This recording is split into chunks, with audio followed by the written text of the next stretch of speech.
Me in giving Catherine a welcome. Well, thank you very, very much, Nathan, for that very generous introduction. And thanks everybody, and apologies for being late. It was the trains, but it's really, really lovely to be here. Thank you very, very much for inviting me. It's a big honour to be able to come and talk about Engels, who is one of my so thank you very, very much for that, and it's particularly special to be able to do this at the Working Class Movement, which is a place where I've spent many, many happy hours doing research. So it's lovely to be able to come back here and to come to a place that had such a big impact on Friedrich Engels. So thank you very, very much indeed. I want to say some general things about Engels and talk about a particular approach to Engels and revolution, and then I want to talk a little bit about some of the research that I've been doing. But I would like to start off by saying that Friedrich Engels is more relevant today to more people than he was in his own lifetime. When Engels was alive, the working class was a small proportion of European society. Today, it is the majority globally. Today, there are more sweatshops in the world than there were when Engels was observing them in the 1840s. There are more cities where people are crowded into slums than there were when Engels wrote about Little Ireland, which was one of the slums in Manchester. So you've got a map of that just here. Or what was called the St. Giles Rookery. There's a kind of contemporary illustration around the time that Engels was writing about that, called a rookery essentially because this was, was used to kind of compare it to places where rooks kind of made their nests, so kind of overcrowded and densely populated was it. But there are far more slums in the world today than there were when Engels was writing about these places. I was thinking before this talk that whereas 2 decades ago it was quite normal in left-wing meetings on capitalism and work to have somebody ask about whether, well, in the age when we've got offices where there was always like some anecdote about an office opening up with like a beanbag or something where people could sit, or ping pong tables was the other thing, whether that meant, that work was still alienated in the way that Engels described. Nobody asks that anymore. The strikes at the Amazon warehouses have exposed what it means for big multinational companies to move in.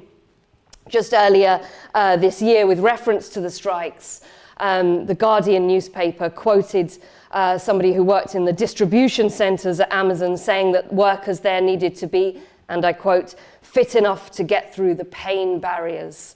And workers there having their kind of every movement, timed so that the rate of exploitation could be increased. The promise of flexible work has turned into the nightmare of the gig economy. In February this year, a Deliveroo driver collapsed from exhaustion outside a block of flats in London's Tower Hamlets. And lay on the pavement because the concierge wouldn't let him be taken into the reception area for a very long time. Whilst that was taking place, the customer came out and had a problem with their order. And then obviously when the worker couldn't see to that or address that, then just stepped over the worker lying unconscious on the pavement. All the while, the Deliveroo app was going off, instructing the unconscious man to complete the delivery. In the last few years, Engels' writing has been discussed very much in relation to the kind of experience of working life in Britain today. And in particular, the term that he used in The Condition of the Working Class in England, that was his first book, a book very much shaped by his experience of living in Manchester in the 1840s. A term that he used is now being used to describe what it's like to live in Tory Britain. and that term is social murder. And what that refers to are deaths that take place not because of an individual murderer killing people, but it describes capitalist society itself killing the poor. And this term has been used to talk about the estimated 300,000 excess deaths caused by austerity. It's also been used about the Grenfell fire in 2017, which killed 72 working class people who were living in a tower block wrapped in flammable cladding in one of the richest boroughs in London, the Royal Borough of Kensington and Chelsea. Social murder, this phrase, encapsulates the inhumanity of the system in which we live and points to continuities with the 19th century. But Engels gives us far more than a damning indictment of capitalist society, which plenty of his contemporaries from very, very different political perspectives can also give us. You know, certainly Charles Dickens. I've included an illustration from one of his novels published just a few years before The Condition of the Working Class in England. This is from Oliver Twist. And famously, this describes the workhouses. This is little Oliver asking for more. And also, again, describes the so-called rookeries in places like London. And describes the Snow Hill rookery, for example. So we've got Dickens, who writes on this and very much becomes part of the popular imagination about what was called the social question at the time. In the same year that The Condition of the Working Class in England was published in 1845, a conservative, later a prime minister in this country, Benjamin Disraeli, writes his novel Sybil or the Two Nations, which talks about this huge kind of division, this social division opening up in society. So other people were writing on the social question at the time. But Engels is distinctive and I think more relevant because of his observations led to the conclusion that the very system that produces such horror is also laying the basis on which a new kind of society could be built. He said that we have the power to transform it. And characteristically, although the phrase social murder is attributed to Engels, he said that he took it from the English working class. So describing the way in which chronic deprivation kills, Engels wrote, and this is in The Condition of the Working Class, I'm quoting him now, "The English working class call this social murder and accuse our whole society of perpetrating this crime perpetually." And so the use of this phrase testifies to the way that Engels learnt from the people who could revolutionize society. And this is very different from any of the other authors writing at the time. You don't get them quoting working class people in this way.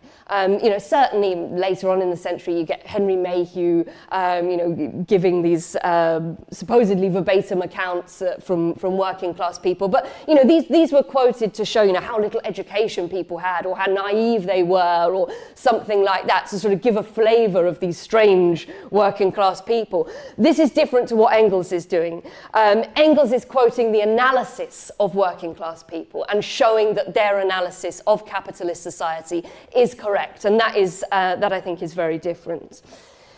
The centrality of working class revolution to Engels' thought and lifetime of activism is what makes him so important today, and that's why this is what I wanted to talk about in this lecture. But to talk about Engels means necessarily to talk about somebody else. Because he had this famous mate. Now, when Engels delivered the eulogy at the graveside of his friend Karl Marx in 1883, he said this. He said, "Marx was before all else a revolutionist. For Engels, Karl Marx's commitment to revolution was his defining characteristic." And I'm emphasizing this because this has been rather lost, I think, in recent, particularly academic writing about Marx and Engels. This builds on a tendency of academic writing which developed in the later 20th century, in which writing on Engels sought to kind of separate him, sort of split him up from Marx, and to have him emerge, as one very recent volume would have it, from Marx's shadow. And this is despite the fact that Engels always said he was very proud to play second fiddle, as he put it, to Karl Marx, and he always understood his contribution in relation to Marx's contribution. But this kind of desire to kind of separate the two of them, Engels doesn't generally come out of this very well. I don't think either of them come out of it very well, but Engels certainly doesn't. He is, he's been characterized, badly mischaracterized, I think, as naive, as crude, as a positivist, as a determinist, who misunderstood Marx's writings. And very often the accusation is leveled that you can see this in the ways in which he edited and published the manuscripts that Marx left on his death, or in the books that Engels himself kind of authored using Marx's notes. So particularly, for example, Engels' book looking at the origins of women's oppression, the origins of the family, private property, and the state, which was published in 1884, just a year after Marx's death. And I think there are very many problems with kind of taking this approach to the two of them, not least of which it doesn't really explain how come Karl Marx hadn't noticed all of these huge flaws about his closest collaborator over the course of 40 years. I think it also completely writes out the role of Marx's surviving daughters, Laura and Eleanor, who very much helped Engels with editing and getting Marx's manuscripts published as well.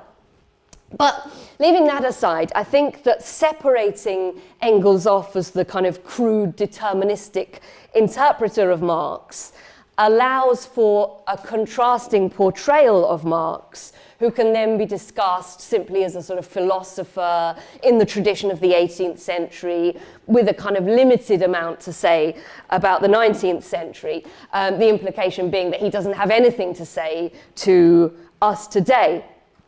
So the revolutionary elements of Marx's thought can simply be dismissed, and essentially Marx can be disarmed. And the result, I think, is a completely unrecognizable portrait of both Marx and Engels, the co-authors of the Communist Manifesto, the most famous revolutionary book ever written. Now, of course, Marx and Engels were different people with their own talents, and I'm going to talk about that. But they also, I think it's very important to recognize, they had an extraordinary intellectual partnership, and it's hard to think of two other thinkers who had a partnership of that kind of quality and endurance with such a profound effect. So I think it enriches our understanding of them to acknowledge that, and it impoverishes our understanding of them to somehow try and exclude it. And in excluding it, as we've seen, it downplays the central revolutionary core of their life's work. So when in Highgate Cemetery, Engels said that Karl Marx was before all else a revolutionist, he was also describing his own life's work. There's one more thing I sort of want to say in kind of introduction to this, and that is that I'm going to be asking what kind of a revolutionary Engels was. Certainly he did take part in revolutions. I'm going to talk about the 1848 revolutions, this wave of revolutionary struggle that breaks out in the middle of the 19th century. And Engels goes home to the Rhineland to participate in that revolutionary movement. As a journalist, he and Karl Marx are put on trial together for insulting the public prosecutor and subjecting the police to calumny, and both of them are acquitted by a jury. In 1849, as the revolution is being crushed, he joins the armed struggle to try and defend the revolution. So he joins the fighting. He supervised the barricades in his hometown of Elberfeld, much to the dismay of his parents. He led an armed raid on an arsenal, forced his way in and seized the weapons. A warrant was put out for his arrest, but he managed to kind of flee just in time. He fought in Baden and the Bavarian Palatinate, and he also joined the forces of August Willich, who was a communist that he knew, and he was kind of his second in command. He was one of the sort of very last revolutionaries, really, to be able to get out of Germany as the revolution was being violently suppressed. But that tells us, the fate of the 1848 revolution tells us that he didn't spend most of his life fighting in a revolution. So I want to ask what it means to be a revolutionary at times when you're not literally supervising the barricades in Elberfeld. And part of what I want to argue is that Marx and Engels redefined what being a revolutionary could mean, and that was because they were experiencing a redefining of revolution in the 19th century. So I want to start by talking about how central revolution was to Engels and Marx's understanding of history. And that is expressed right at the beginning of their most famous book, the Manifesto of the Communist Party. And this is very different to the ways that we are encouraged to think about history. If you think about the way we're encouraged to sort of periodize history, it's the Tudors and the Georgians and the Victorians, which tells us precisely nothing except for who was kind of the most privileged person in the whole country at any particular one time. It tells us nothing about the experience of anybody else. It's a kind of weird, aberrational experience in a way. And then if we discuss history that happens in places other than England, that can just be kind of described by reference to a place, the Egyptians, the Greeks, whatever. Marx and Engels take a completely different approach. When they thought about history, they tried to kind of encapsulate the totality of human experiences at any one time. So they described what the mode of production was at that time, essentially how human beings at a particular time produced their existence and under what social relationships. So what are the power dynamics in terms of that, the way that existence is being produced, with also then with a view to looking at what tensions they gave rise to. So here's the beginning of the first chapter of the Manifesto of the Communist Party. The history of all hitherto existing society is the history of class struggles. Freeman and slave, patrician and plebeian, lord and serf, guildmaster and journeyman, in a word, oppressor and oppressed, stood in constant opposition to one another, carried on an uninterrupted, now hidden, now open fight, a fight that each time ended either in a revolutionary reconstitution of society at large or in the common ruin of the contending classes. What they argued was that the era of capitalism into which they were born was defined by revolution. Capitalism was a uniquely turbulent system that constantly needed to expand, to find new markets, to revolutionize the instruments of production.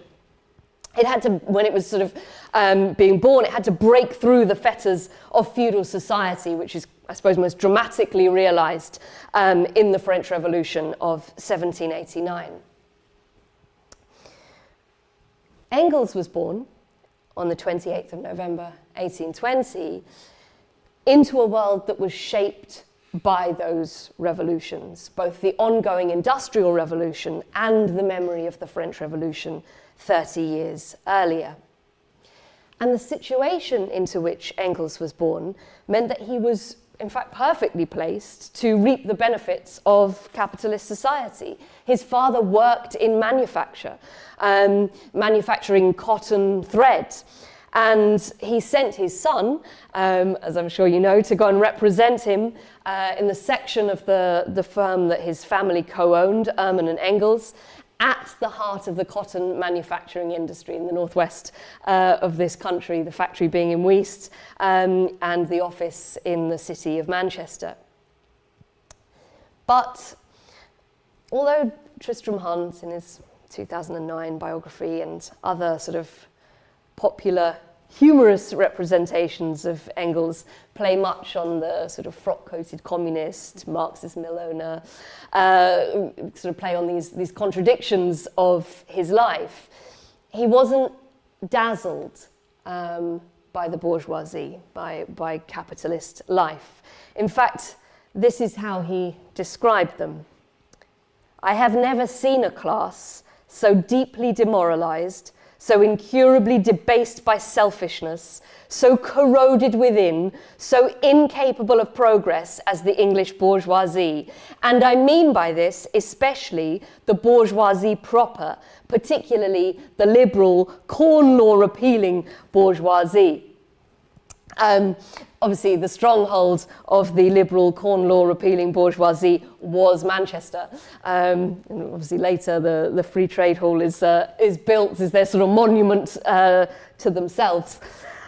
And Engels was saying that really, with the accumulation of something that is dead and inanimate, with the accumulation of profits, the whole object of their lives, they become inhuman in the condition of the working class. Engels recalls telling one of these Manchester capitalists about the appalling conditions in which workers lived in the city. And then he says this about this capitalist's response. Well, he says that he asserted that, this is Engels, he'd never seen so ill-built a city. "The man listened quietly to the end and said at the corner where we parted, 'And yet there is a great deal of money made here.' Good morning, sir."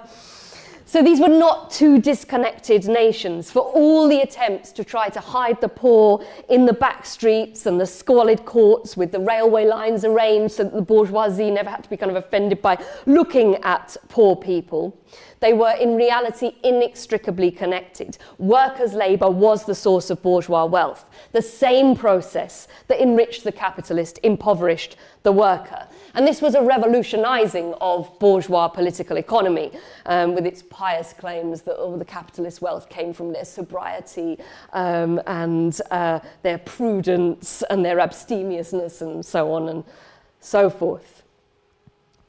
But what Engels is also doing is identifying the centrality and thus the potential power of the working class. And he really avidly observed when he came to Britain the development of working class organisation. He writes in The Condition about the early trade unions, which are being set up as a way of resisting this increasing pressure to increase the rate of exploitation. He talks about the ways in which they organised. He talks about the way that the employers then start hiring scab labour, or what was called at the time knobsticks, to try and break strikes, and he talks about then the response, the counterattacks of the workers on the bosses doing this. But he also looks at the development of a political working class mass movement when he arrives in Britain. And he observes very acutely the Chartist movement. Engels arrived in Manchester in 1842, the same year as a general strike had been called at the height of the campaign for political reform led by the working class for the working class. And so what Engels sees is that the most advanced form of capitalism is producing the most advanced workers' movement. And what we can see him doing here is writing his theory by learning from the experience of working class struggle. And I want to explore a specific instance of this happening in practice. And this example is from the 1848 revolutions. So, as I said, these were a wave of revolutions that broke out in the year 1848, mostly across Europe, but there were also uprisings in the Caribbean as well. And these revolutions were, the sort of leadership of them, those that sort of benefited from them initially, were the bourgeois class. It was their demands essentially that were being heard, being represented, and being sort of achieved in some limited ways. And so they talked in this kind of universalist language about liberty, equality, fraternity, all of these kinds of things. And they were calls for reform, particularly against the old kind of autocratic orders in Europe. In France, something slightly different happens in that the workers' movement in France put pressure on the revolutionaries, who successfully kick out King Louis Philippe. He is still the last king of France. They get rid of them. When they're setting up the new government, the Parisian workers' movement makes a demand that the new government, established as a result of the revolution in February 1848, concedes a specific demand to the working class. So no more of this kind of universalism, but leave the market intact, and you've got freedom, but you're desperately poor, we're not going to do anything about that kind of thing. There is a demand at the time, because there's a severe economic depression, there's a demand at the time for the new government to recognise specifically the right to work. Essentially saying that the government should ensure that workers in a time of economic depression shouldn't be facing hardship, that they should guarantee them work and dignity and a quality of life. So the government respond to this pressure in quite an inadequate way. They don't really want to do it, but they set up national workshops, which are supposed to find work for the Parisian unemployed. And these aren't great places to work. They're kind of quite repressive. They're organised along military lines. The work that people are given is very kind of, when work is found, it's very sort of demeaning, and it's kind of quite menial work. But nevertheless, this is conceded. But then in June 1848, the government shuts down the national workshops under pressure from the conservative right, who essentially was saying, just feels weirdly relevant, essentially was saying, oh, this is just for people to lay about, and the government shouldn't be doing this, they're encouraging idleness, they're giving money to all these communist workers. And so under this pressure, the government shut the national workshops, and they tell the workers that they are going to either have to enlist in the army or they're going to have to leave Paris. So they have to move out and get work elsewhere. And it's in response to that working class people in Paris in June, only 4 months after a revolution that got rid of the king, begin their own uprising. So on the evening of the 22nd of June, working class Parisians start to build their own barricades, and a new uprising is launched. And when this happens, Marx and Engels absolutely throw their support behind the June revolutionaries. And I want to emphasize just how extraordinary that was. When this takes place, most of the kind of famous revolutionaries who've been involved in the sort of previous wave of revolutionary action completely distance themselves from the June workers. They see them as the kind of scum of the earth, and those are the terms in which they're discussed. So they're very kind of exceptional in this. Marx and Engels at the time, they've both gone back to the Rhineland to participate in the German Revolution. And they are working on a publication that Marx edited called the Neue Rheinische Zeitung. And Engels is the foreign correspondent on the newspaper. He had a sort of brilliant facility for languages, so that was the perfect role for him. And this newspaper, initially, its position was to kind of push the German Revolution as far to the left as they thought it could go. So the strapline underneath the Neue Rheinische Zeitung was organ of democracy. And that's really what they pushed for. But when the June Revolution breaks out, they completely identify with that. They identify with the working class cause. No other kind of radical newspaper in Germany does this. They all slander the June insurgents. In fact, there's pretty much hardly any other publication which does support the June insurgents. The Chartists do. Marx and Engels knew the Chartists, so it's part of the same kind of network they do in the Northern Star. But I don't think anybody does to the extent that Marx and Engels did in their publication. And this was a very kind of big feature of their writing, and probably about it's sort of estimated by the new editors of the collected works that about half of what they wrote in their German newspaper at the time was dedicated to French affairs. As a result of doing this, they lose all of their shareholders, so all of their backers pull out of back in the paper. And when the following year, in 1849, the Neue Rheinische Zeitung is suppressed, they print the last edition, all in communist red ink, as you can see.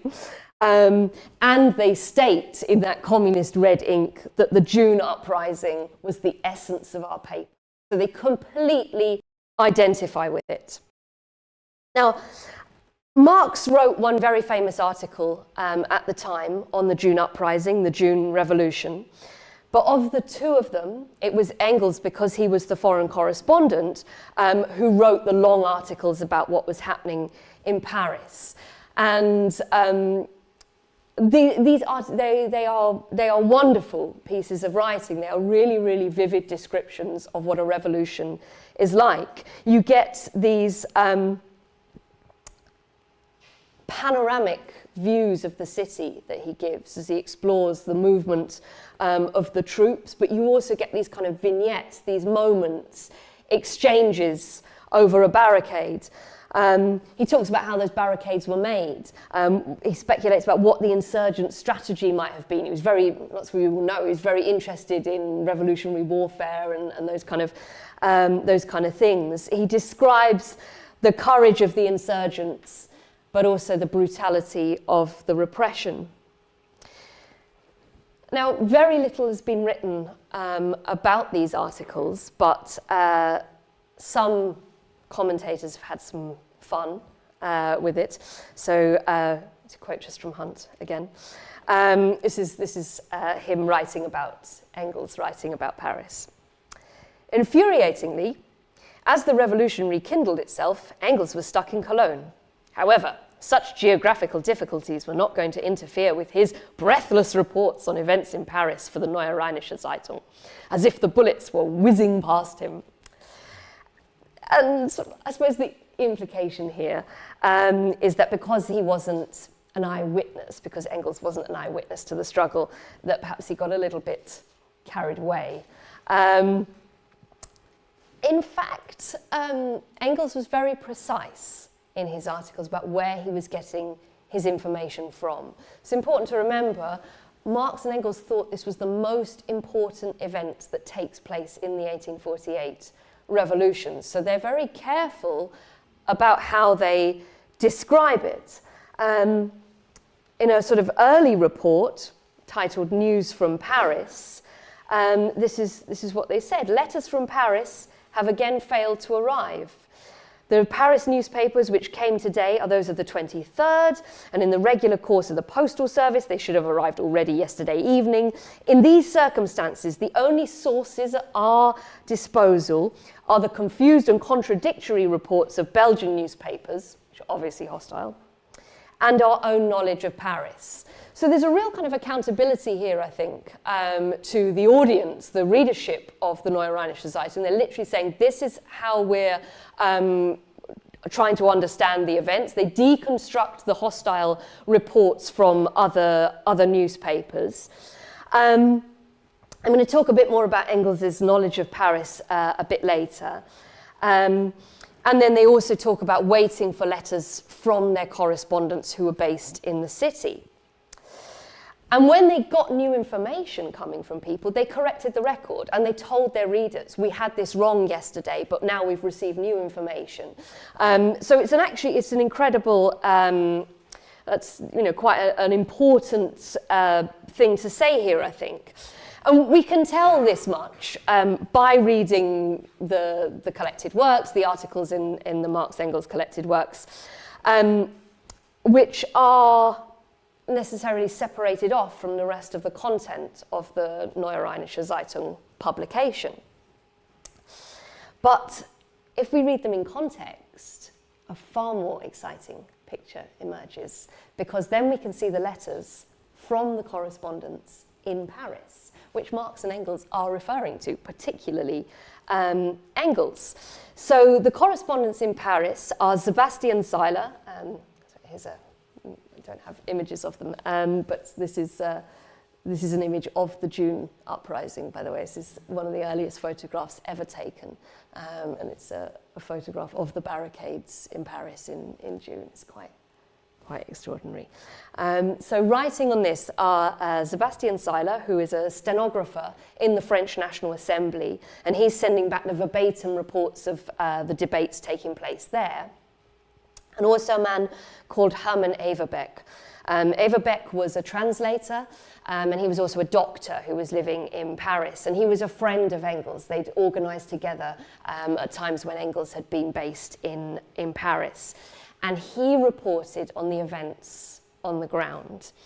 And this is amazing. Everbeck's reports, I think, provide a unique insight into the June Days uprising, because he supported the insurgents, he was a communist himself, and he tended to them in his capacity as a doctor. That in itself was quite extraordinary. In Marx's article, he talks about the way in which the doctors refused to tend to the wounded insurgents. So Everbeck is one of the very few who will even give them healthcare when they've been wounded. And what he does is he reports what the wounded insurgents are telling him about the uprising. And this is really unique, because there weren't other newspapers able to get this kind of, that had the political desire to get this kind of information out of Paris. And in France itself, a military dictatorship had been imposed as soon as the June Days uprising broke out. That meant there was censorship. So any newspaper suspected of sympathizing at all with the insurgents was just shut down. So to this day, what we kind of hear from the insurgents comes through the medium of really hostile sources. It comes from when the insurgents were put on trial, or the police reports when they were spying on them and things like that. But what we get from Everbeck are reports from the ground. So he reports, in one of his articles, he writes about literally writing the article in the Café Dauphin, which is on the old Pont National, where he can hear, and I quote, heavy shell crashes against the cobblestones of the Cité and the Rue Saint-Jacques. He also reports as well what he can overhear from the next table about the uprising. The following day, the Neue Rheinische Zeitung publishes Everbeck's report, which is written at the Boulevard du Temple, where he writes, and I quote, "in all haste under the sound of the fusillade." So, if Engels' reports sound as though the bullets are flying past, this isn't because he was just making it up and getting carried away. It was because he was relying really heavily on Everbeck's first-hand reports that were written literally in the midst of this urban warfare. And some of the most evocative details in Engels' writing come from Everbeck. Everbeck, he had a real sense of the kind of sound of the uprising, and he wrote about that quite a lot. And this is him again writing in the Neue Rheinische Zeitung. He says, "Nothing is sung now either, so there's no singing going on in the uprising. While in the February struggle," that's the revolution 4 months earlier, "the Marseillaise and the Song of the Girondins," this was a song from a play about the French Revolution, was being played everywhere.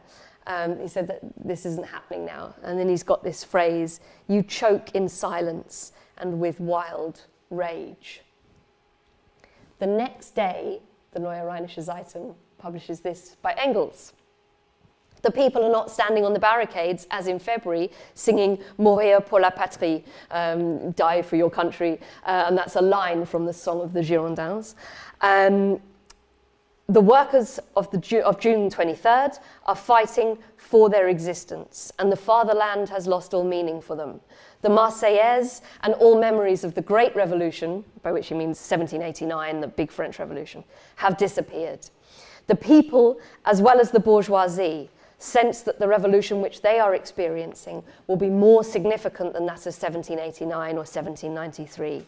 The June Revolution is the revolution of despair and is fought with silent anger and with the gloomy cold-bloodedness of despair. The workers know that they are involved in a fight to the death, and in the face of the battle's terrible seriousness, even the cheerful French esprit remains silent. So Engels takes the detail from Overbeck and expands upon its political meaning. And these passages, of course, become the basis for the famous formulation by Marx in 1852, that proletarian, that working class revolution would in content and form be nothing like bourgeois revolutions, be nothing like the model of 1789. And that's really the first time that they say that.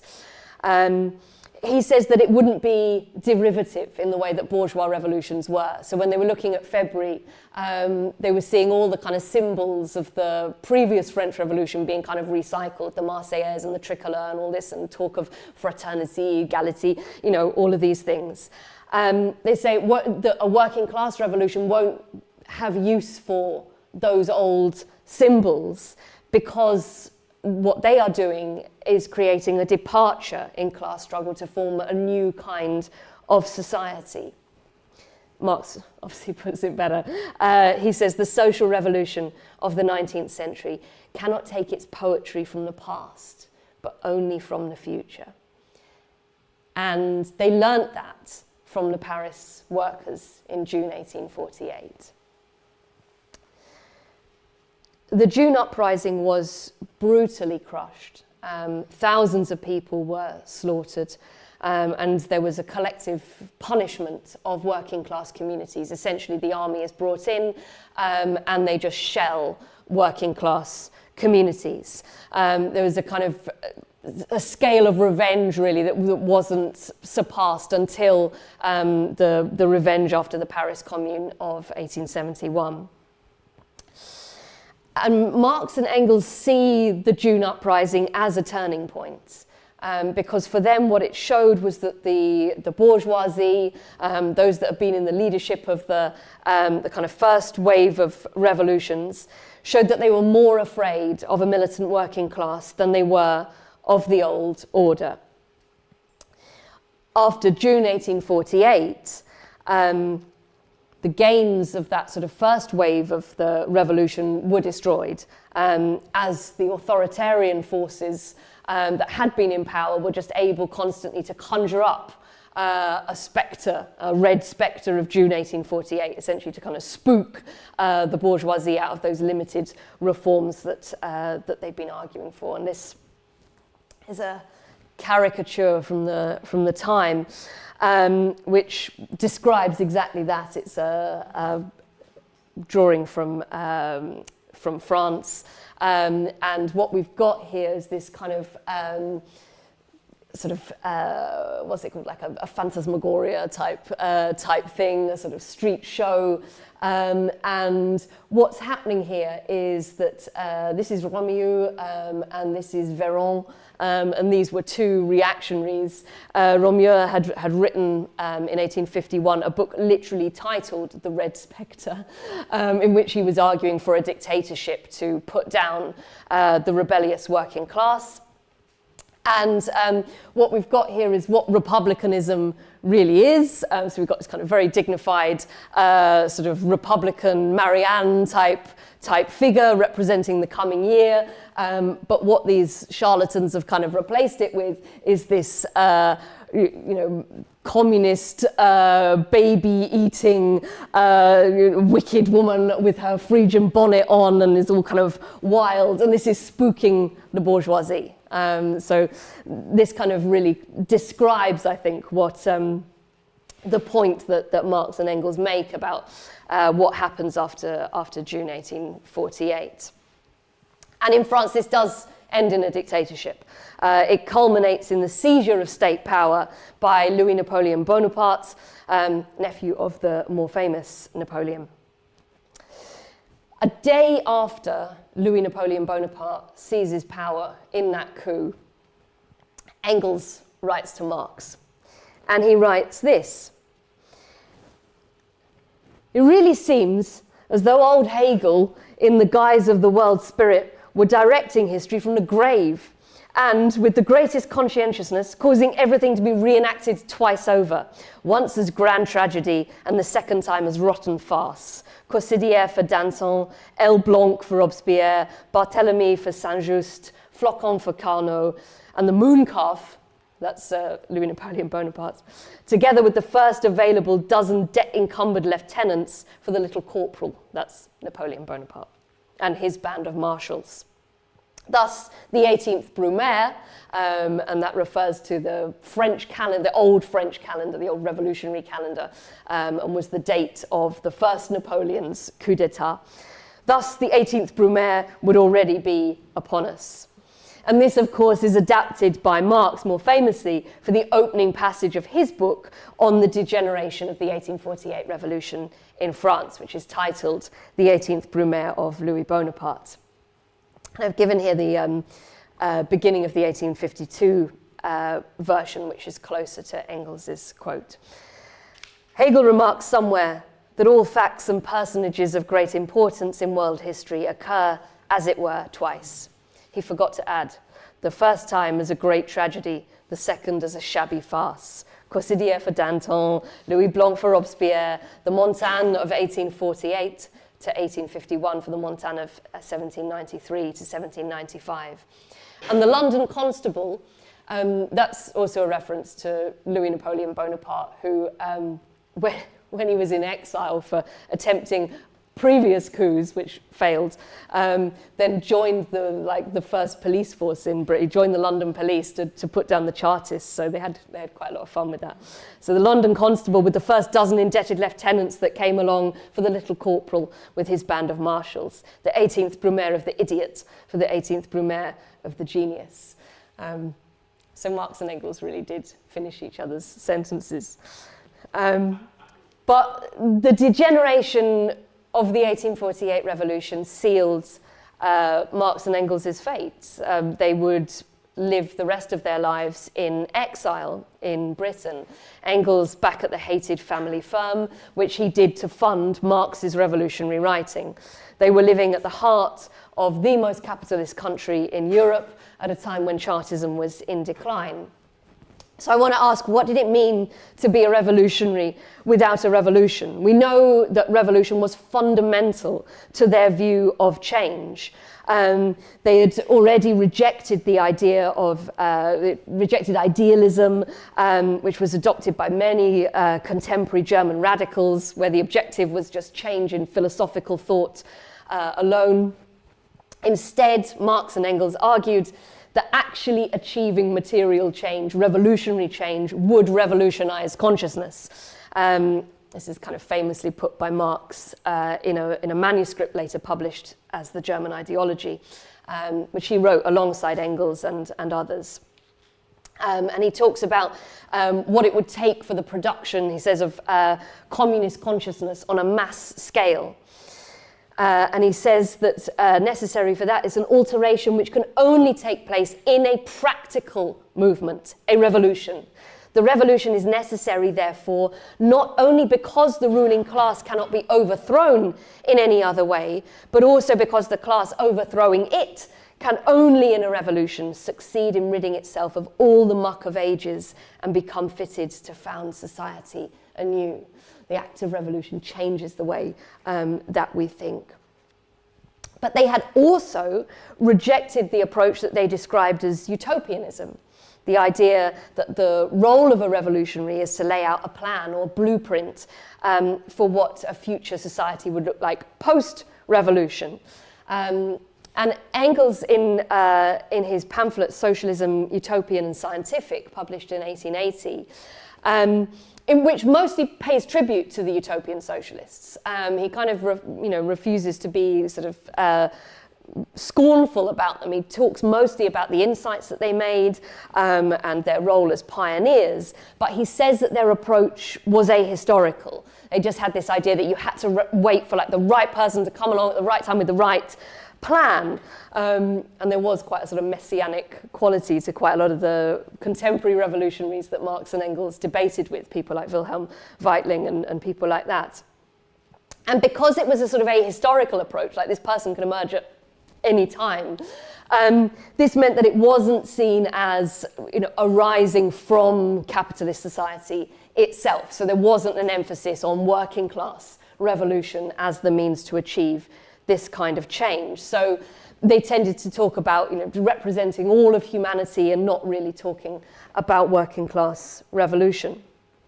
And we see Engels kind of railing against this when he is living in Paris before the 1848 revolutions. He's there in 1846, and he's organizing with German workers who meet in weekly clandestine meetings at the Barrière. These were sort of zones by the custom walls of Paris, and they were spied on by the police. And he goes to the Faubourg Saint-Antoine, which was in eastern Paris. It's the most radical part of the city, and it was the center later of the June uprising. So he did, when he says we're using our knowledge of Paris, he knows the streets that are being shelled in June. He knows those people. And he argues with the workers there to reject utopian socialism, and he's writing back to Marx about his successes or not about this process. And at one point he says, this evening a vote will be taken on whether the meeting is communist or, as and he puts quotation marks around this, educated ones say, in favour of the good of mankind. And he says if they go for the latter, he's not coming to any more meetings.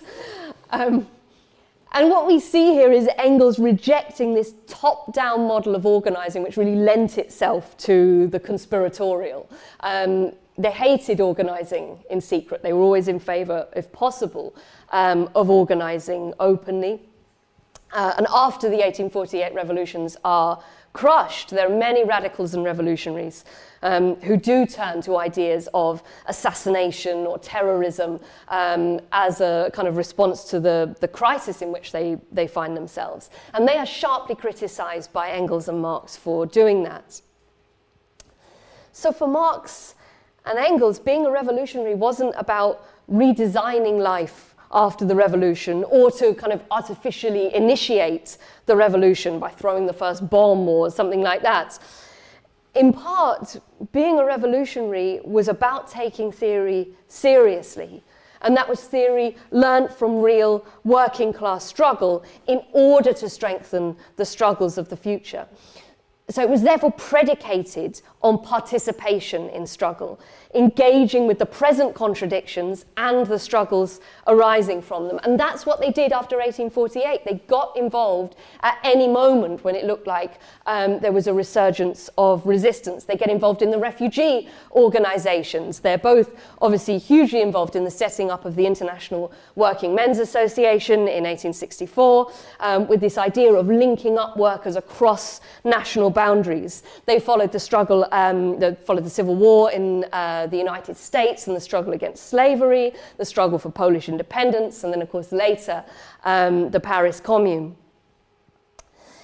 And after Marx's death, Engels remains deeply involved in the debates inside the European left. He's very excited by the rise of what gets called new unionism in Britain, the kind of rebuilding of the trade unions on a basis that hadn't been seen since the Chartist movement. He follows very closely the establishment of socialist organisations in Britain around the same time.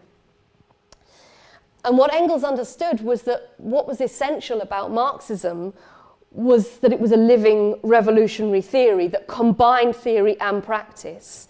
And to do the same means learning from struggle today by participating. I think it means that the result of every protest, of every mass movement, of every strike is important because we still have a world to win.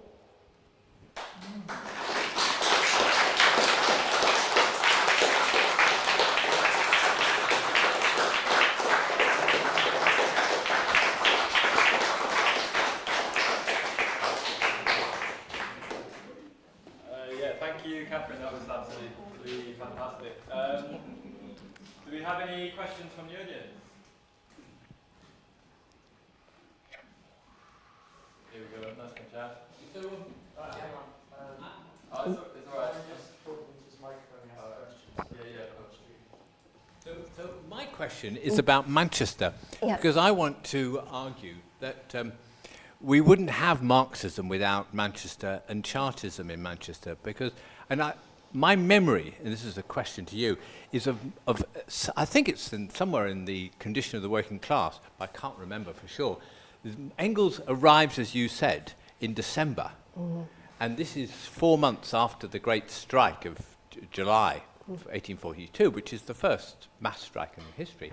And it's the way in which he described sitting in the pub with these amazing people who'd been playing active roles in the strike, that was what he writes to Marx, saying, if you want to have an active force that can transform society, I'm sitting in the pub with them now.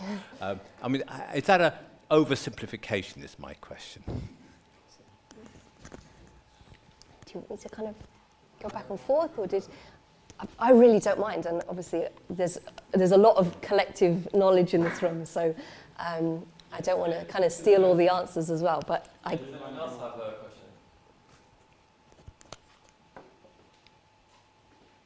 Well, I can come back on that if you like. I don't think that's an oversimplification. I think that's exactly right. And it is Engels learning from the most advanced working class movement at the time and drawing the lessons from it. And there's that extraordinary bit at the end of the condition, which he writes to the workers of England. And he says this thing about how he's forsworn the company of the bourgeoisie and how this wasn't much of a sacrifice anyway. He talks about going and socializing with British workers and talking to them. And he says that he talks about having done that as well in France.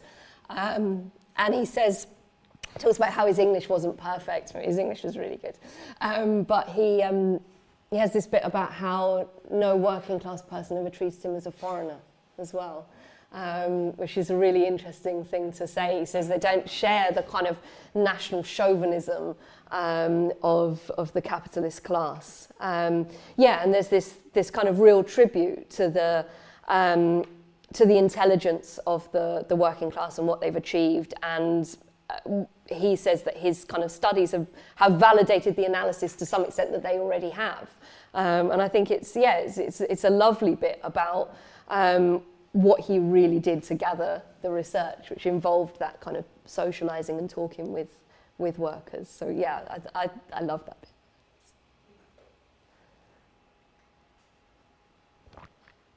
No question? One at the back. If you just wait for the microphone to come towards you.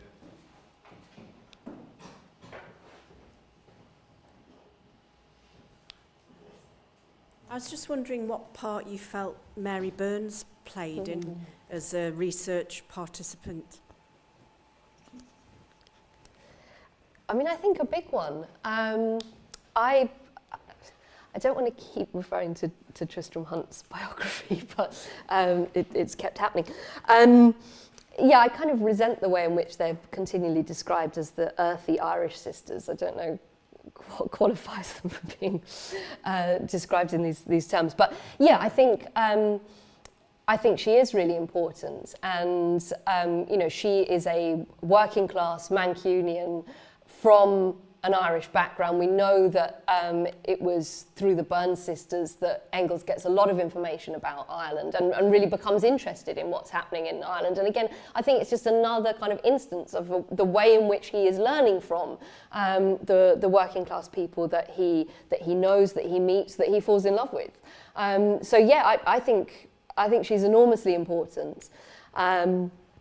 And also her sister Lizzie as well, and we know that that she had a friendship with Eleanor Marx, so sort of subsequent generation of the family, and so yeah, I think that is an important part of it. But if anybody else has more to say on that as well, I don't want to kind of hog everything.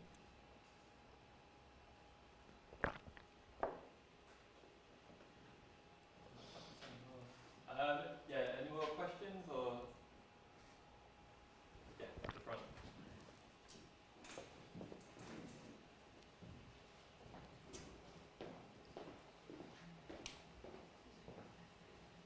Thanks. I just wondered, you mentioned at the beginning about how Engels is more...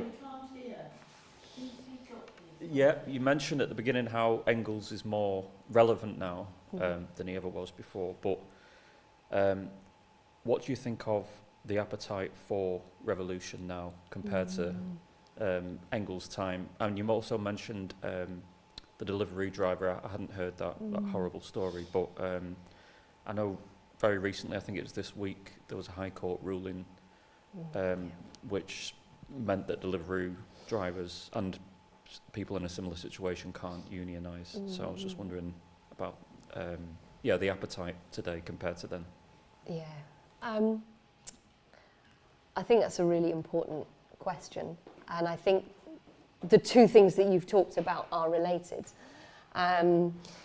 because what that judgment is class struggle. And it speaks to the fact that there is a big concerted attempt, a brave attempt going on to unionise in the so-called gig economy, and I think that's really interesting that is taking place.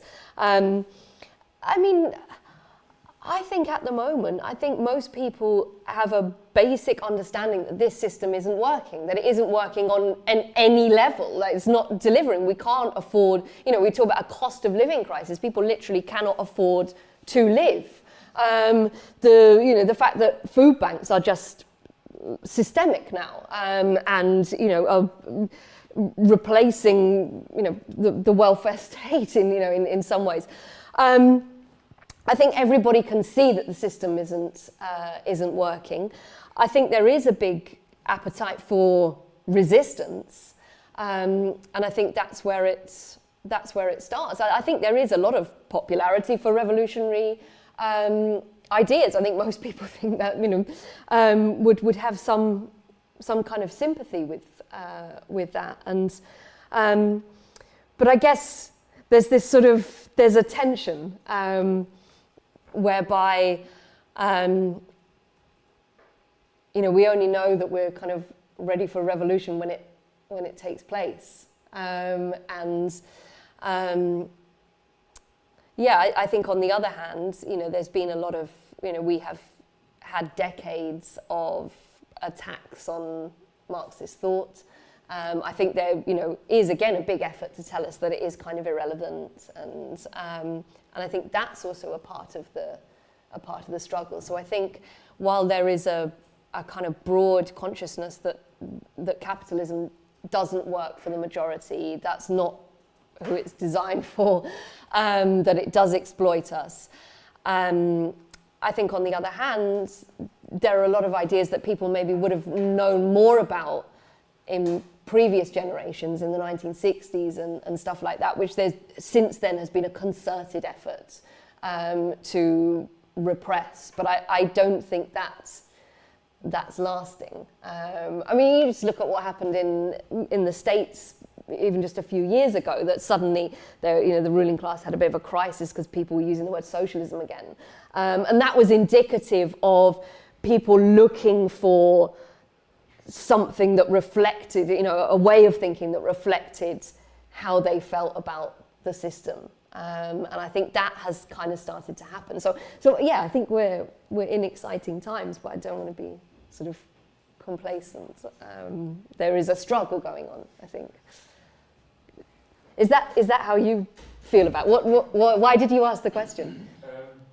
Probably because I'm a lot less optimistic than you are, particularly with people who are very oppressed by capitalism leaning or being sucked into more sort of far-right conspiracy theory areas.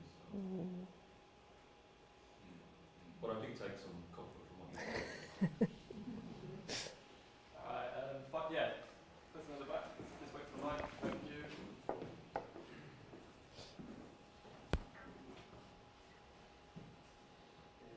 Hello, sorry for my English because I am from Spain and probably I will struggle a bit with my question. But after I've been taking part in the struggle with the teachers not long ago, we didn't win, we didn't lose, so it was kind of fair. But I would like to ask you what you think about the figures of or Engels or Marx, or I like to call them the classics because they are very important for all of us, and they went through the same kind of issues that we are going through now in terms of organization. And I want to know your opinion about what do you think about the people that are, for example, ruling the unions, that are empowering the different parties, because sometimes I think in our own side we've got our own enemies, the same enemies, because they are kind of trying to hide all these things from Engels and Marx and other people, really important, and they are trying to just focus maybe in certain things, certain aspects, but other ones are just hidden because they are afraid. For example, all this thing about the struggle and the fight and the revolution in different parts of the world that they were looking at, and it was violent and it didn't accept the rules on that time. And I think now we're having the same question. We have to answer the same question. Because, for example, market is kind of, we cannot say, oh, the market is bad, because that's democracy. So I would like to know what you think about the concept of democracy, and on our side, what our leaders are doing in terms of bringing what Marx or Engels were thinking for the working class. Thank you very much. Thank you. No, it's a really important question. So thank you so much for asking it. I take what you mean, but I also think that one of the big differences between now and then is the growth of what I'd call reformist parties, which they didn't really see. They sort of saw them in a very kind of nascent early form, but stuff like the Labour Party, that's just not around, let alone with the possibility of going into government when they're writing. So, since their own lifetime, we found, we can see the system work out a way to sort of provide that space, but without kind of fundamentally, as you say, changing things economically, which is obviously crucial. And I think that a lot of the problem with a lot of the union leaders at the moment, for example, is that they accept that division between economics and politics. And they say, oh, we focus on the economic bits, and the idea is that maybe the Labour Party, no one's really noticed, but they focus on the political bit. So I think that's a big problem, but it's a problem that tells us that we need to organise. And I think there are sort of interesting examples from what Marx and Engels were doing that are kind of useful for us, because when they set up the International in the 1860s, they are doing it with figures that they disagree with on a huge amount of politics. People that really were not political radicals, that in the way that the Chartists had been, or in the way that the New Unionists would be in the 1880s. But I think what's really interesting and useful about Marx and Engels is they always kind of start from where they are and the contradictions that they face. And they understand that there's the possibility of building something, some kind of internationalism. And they do this with these kind of really sort of quite elitist leaders of the union, quite kind of craft unions. They hate what they see as the unskilled, like real problems with their politics. But they see that there's a way they can work together, like on one thing. And I think that gets developed by later generations of revolutionary socialists in terms of like the United Front and stuff like that. They work out where these people can be useful in terms of who they can bring on board. But I think what's also very useful about Marx and Engels, and particularly as they start to see the growth of sort of early forms of these political parties, they're very kind of anti-opportunistic in terms of their politics. They don't believe in capitulating to those kind of ideas in order to sort of make life a little bit cozier for themselves. And they retain that revolutionary core and revolutionary essence. And, and it happens when the commune breaks out. Marx kind of takes it, he says, I will write our statement on the commune, and it is this uncompromising defense of working class people in Paris, and it's, in a way, it's a rerun on a much bigger scale of the June days. And he insists that if the International produces a statement on it, that it will be one of wholehearted support for the insurgents. There'll be, no space for denigrating what those people did. So I think that's also important for us as well. It points to, sometimes working with these people where we can. If a Labour MP is prepared to come out and make a statement against, make a statement for a ceasefire, then good.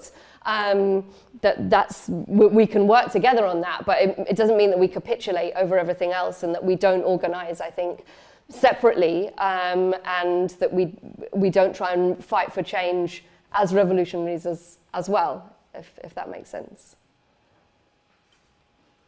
Got a couple of questions here from the stream chat. Jenny Harper asks, I was wondering if you could tell me a bit more about how Engels/Marx influenced later socialists, such as those in the 1920s who anticipated an English revolution as Labour won a general election. Oh, so could you repeat just that last bit again, please? Sorry.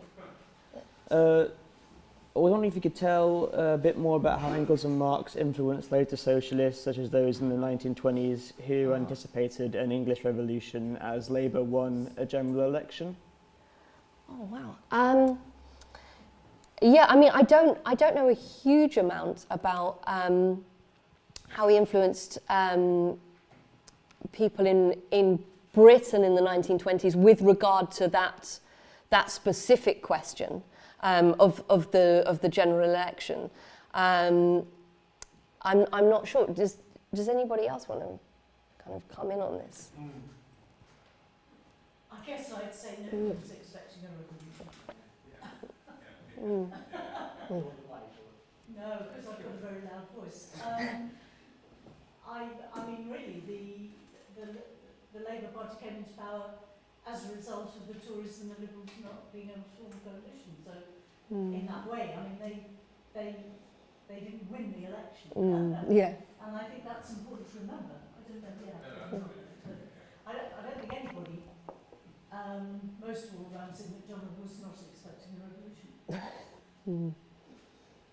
I think we'll wrap things up there, but thank you everyone for coming, and big thank you to Dr. Catherine. Thanks for having me. Thank you.